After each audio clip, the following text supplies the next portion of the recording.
Теміртау қаласының тілдер дамыту орталығы отбасылық сайысты осымен екінші жыл ұйымдастырып отыр. Оған өзгілікті өкілдерін 4 отбасы, Теміртау технологиялық колледжінен Шапкендер, қалалық гимназиядан Мироненколар, бірінші классикалық лицейден Бекмачев, қалалық саябақтың қызметкерлері Кривошеевтер қатысты. Сайысқа қатысушылар өнегелі отбасы кезеңінде өздері жайлы әңгімелеп берсе, сарқылмайтын байлығым деп аталатын кезеңде қазақтың салт дәстүрінен көріністер көрсетті. Айта кететіні, сайысқа қатысушылар Теміртау қалалық тілдер дамыту орталығында мемлекет тілді меңгеріп жатқан тыңдаушылар. Бұл олардың 3 айда алған білім нәтижесін көрсетуі сынақ секілді.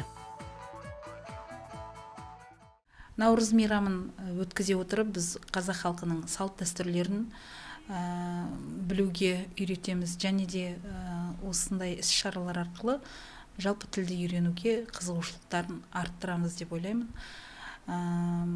Жалпы сайыс биылғы 3 кезеңнен тұрды. Бұл өз-өзін таныстыру, өнерлерін көрсету, салт дәстүрден қойылым, қысқаша қойылым ретінде көрсету, және наурыз тілектермен бірін-бірі қатысушыларды құттықтау болған. Әрбір отбасының тұсаукесер, қыз ұзату, баланы қырқынан шығару секілді рәсімдерді өз жолын, жоралғысымен көрсете білуі олардың көп ізденіп даярланғандықтарын көрсетеді. Бір сүйсінерлігі, сайысқа әрбір отбасы мүшелері ересектермен бірге балаларының да, тіпті әріптестерінің де атсалысып қызығушылық танытуы. Тіпті олардың қазақ әндерін нақышына келтіре орындап, қара жорға биін мәнермен билей білгендері көрермендерін тәнті етті. Сайыс барысында тыңдаушылар тек қана өздерінің тілді үйреніп жүргендерімен, өздерінің ғана үйреніп жүргендерін көрсетпей, жалпы отбасымен өздерінің үйреніп жатқан тәжірибесімен бөлісті. Отбасында балалармен, жолдасымен, қалай туысқандармен, қалай сөйлесу деңгейлері қандай жағдайға жетіп қалғандарын бір жағынан көрсету болды.